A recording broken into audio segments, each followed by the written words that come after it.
Dr. Bonnie Henry, the face and voice of British Columbia's healthcare system during COVID-19, is not shy in talking about the highs and the lows of those turbulent times.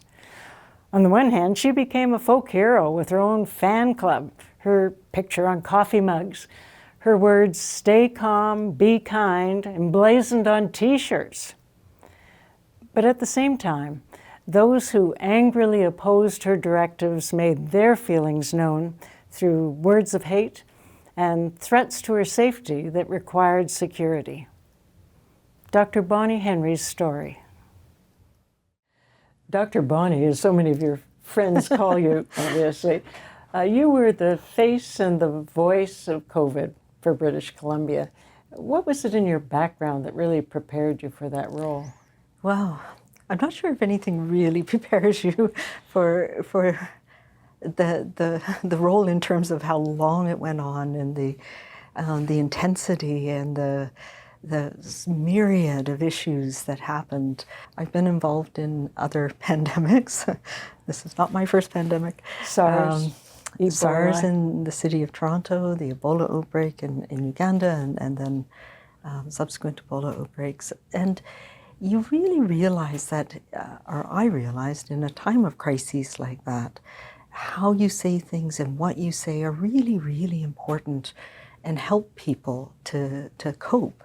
Because when you're in that state of not knowing what's going on and the anxiety, it can really evoke a lot of things in different people based on things that we don't even know about, our own background. And for some people that means they get frozen in fear, and for others it means they get angry or really trying to control everything. So I knew how important it was for us to give a sense that we were in this together and that we needed to support each other. And there were things that we could do that would help each other and would help our communities get through it. And you know, my experience is if you can do that, then you bring out that altruistic feeling that we all have. And we did see that quite a lot. When you think back to those early days, we knew so little. And I think that also promotes fear. I remember talking to my colleagues here, talking to the deputy minister and saying, this is serious. This is what we need to prepare for, just in case. And then we had a conversation with the minister and then cabinet, and it was a lot of like, well, we're not sure. And I'm like, no, this is the worst case scenario. We need to plan for this. And that weekend, we had our first case diagnosed here in the province. So it ended up being not just, this is what we're planning for, but okay, it's here now. So the weight of responsibility on you and your position at that time to actually come out a little bit after the timeline you're talking about and say, this is it. This is an emergency situation and now the rules are going to change. Were you say calm all the time, but you had to be nervous? Of course, I get nervous doing media anytime because it's so important to be open, to be honest about what's happening, to be humble in what we knew and didn't know. But there's always so many questions and people want definitive answers, and there's a lot of pressure to do this or do that, or be unequivocal about things, and you can never be. There's a level of uncertainty, and uncertainty again for some people leads to fear, leads to anxiety.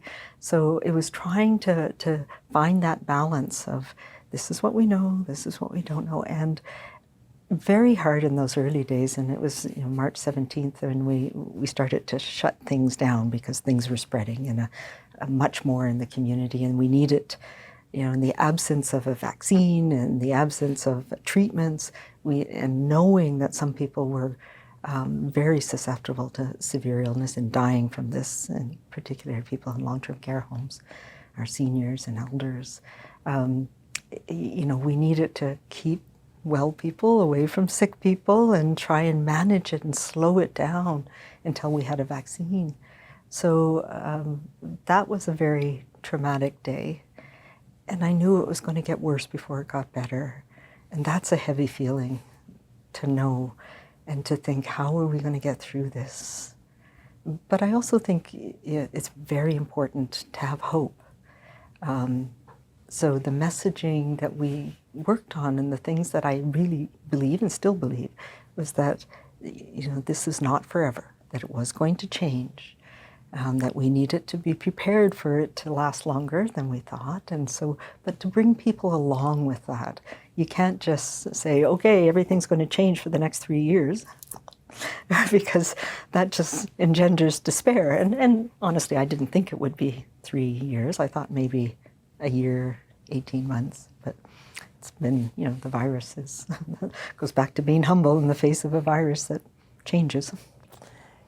Can you even imagine, even looking back, that we closed down? Obviously, none of us have ever experienced it before, but we were locked in our apartments or in our homes, and especially those first few months. Those first few months, and I think we have to realize that this was a global phenomenon. It was not just in BC or in Canada, but this was around the world, and we were being inundated with this messaging from around the world and the comparisons. And it feels funny now to think back on this, but remember the cruise ships and trying to evacuate people off these cruise ships where the virus had been spreading. And I think we tried to find a balance in BC where we never shut everything down. And I always said from the very beginning, go outside. And the importance of having that space to be able to go outside, to walk, to look at the environment we were in, to remember, to find little moments every day of joy, of peace. But I think also really importantly, so telling people what you needed them to do, telling people why, and then giving people the means to do it. So we said a lot, stay home if you're sick. But for some people, that's impossible. If you were somebody who worked in a long-term care home and on casual or in some of the food processing plants where you work shifts, and if you didn't work, you didn't get paid. And in many cases, in some places, if you didn't show up for work, you were fired. And those were most often racialized populations, people with lower incomes. So putting in mandatory sick leave was a way to give people the means to do what we needed them to do. And things like that made a big difference. So with hindsight, was it the right thing to do? Was the timing right? That the closures, to the extent that you did it in BC, was it right? I think you can never get things perfectly right. And that's one of the things that's important, for me in the decision making, knowing that the measures we put in place protected a certain population, particularly our seniors, elders, and that was controversial because not everybody values older people in the same way that we should. But the people who are disproportionately affected by the measures we put in place were younger people, and they were less at risk from having severe illness from COVID. And particularly I worry about teenagers and young adults who missed some of the important transitions in their life. But I think from my perspective, it was always trying to find that balance, looking at what are the things that we could do in terms of reciprocity to make things better for those who are differentially affected by closing of jobs and schools and things like that, and making sure that we protected those who were most vulnerable. But you can never get it perfectly right. And I think my philosophy and the way that we approached it was to make sure that we erred on the side of least harms. So that did mean that when we didn't know as much, we did more. And as we learned more, as we learned about things, as we had vaccines, we were able to decrease those and to spend more time on supporting those people who had been most differentially affected. Isolation is such a desperate thing. Daphne Brahman has written quite emotionally about her mother in another province, but was in a long-term care home, and of course no visitors were allowed, as we had here. And she said on her death certificate it said she died of COVID. She didn't. She died of loneliness. Yeah. I know, and that's probably the most difficult setting that we try to manage, because we know in those communal settings, some people were more at risk than others. Some people were in single rooms and probably could have safely had visitors, but if it got into those long-term care homes, especially early on in the first year, it spread so quickly and people died very quickly, earlier than they would have.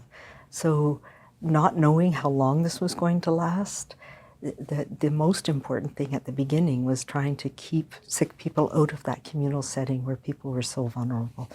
But it was hard. It was hard on families, and it was hard on people in long-term care homes. The other thing that was really, really difficult, and that I'm really proud of how we handled it here in BC, was, we closed schools when we didn't know what was happening in March of 2020.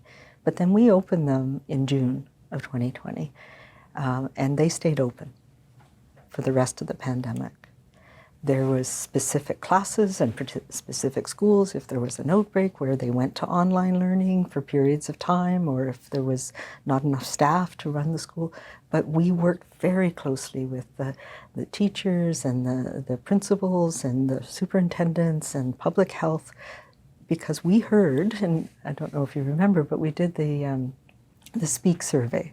And we had over 400,000 people respond to this survey in 2020, in the summer of 2020, about the impacts. And we heard across the board from everyone that closing schools was hard. It was hard on children, it was hard on families, across the income spectrum. Even if you had, lots of resources and could do the online learning, it was just really hard on families. And the importance of school as a safe place for many children, a place where it's more than just book learning, but it's about being connected with other adults, learning, being connected with the other children in an important way. So that was something that we did that I think was incredibly important. I think it was one of the best things you did. I've got lived experience because I have 4 grandkids all in the States, and they missed a year and a half of school. And, a lot of families will be able to make the adjustment and help them catch up, but it's going to increase the inequality in our society completely. Absolutely. And we knew that. I knew that from 2009, the influenza pandemic, where there's a lot of studies about closing schools. And we know that the children that were farther behind were less likely to have the resources they needed, more likely to fall even further behind, and less likely to catch up ever. And we know that leads to income inequities as they get older, because they don't complete education in the same way. So what about masks? Where do you sit now, looking back at how you tried to use them and get us all using them and then pull back? Do you think we handled that okay? I remember, I think there was like waves of controversy as we went through, and suddenly everybody discovered masks, and it's like, masks, we need masks, and then it's respirators, and I think there's a really important place for them, and I still believe this, and I've been a big supporter of mask wearing in situations in healthcare settings in particular, where we know it makes a difference with the most vulnerable people. And you may know that we had an influenza vaccinator mask policy, and I supported masking as an alternative for those people who didn't get influenza vaccination. But there's less evidence about masking in the community as an effective measure to prevent transmission of viruses. So where masks do become important in a community setting is those higher risk settings, so indoors with poor ventilation, in a crowd of people who you don't know and you don't interact with, because that's when the probability increases that somebody's got this virus and is sick with it and may spread it. So I think there's important uses for masks in certain settings. And a few weeks ago, for example, even now, I started getting a scratchy throat and a bit of a runny nose when I was on an airplane. So I wore my mask. And when I got to I was going to a meeting in Ottawa, I was feeling better the next day, but I wore my mask at the meeting, made sure that I kept my distance, cleaned my hands. Those are things because those make a difference. So where are we at with COVID? Because there are more and more reports that here it comes, it's coming again. Yeah, so we don't know for certain yet, but it looks like there's going to be a seasonality to how the virus transmits, similar to what we see with influenza, with RSV, at least in our part of the world. So some of the things like our wastewater surveillance helps us get a sense of what's happening in the community over time. So this is still a learning year. Hopefully we'll know more as we go into next summer, and that'll help us prepare for the next season. So when the next pandemic comes, what would you do differently? Oh, goodness. Yeah, those are difficult questions to ask. The virus changes all the time. And so that whole concept of it's not going to be the same answer today as it was a year ago, that's something that's really important. I think the other things that concern me a lot are, and I don't have answers to it, are the dramatic rise in misinformation and intentional disinformation, particularly on social media, that has led to undermining of confidence in public health, but really particularly in vaccines. And that worries me a lot. And so we have a lot of work to do in my world, in the public health world, to build up people's confidence about vaccines again. When you look at your table, for instance, or your walls, all of your lovely bits and pieces, you became a star. I don't know about that. Well, a public figure. A public figure. And the New York Times even said that you were the best in the world, actually, at handling this COVID situation. So how did that feel? Like, are you an extrovert or an introvert? I am very much an introvert. So this was not something that sits comfortably with me. And,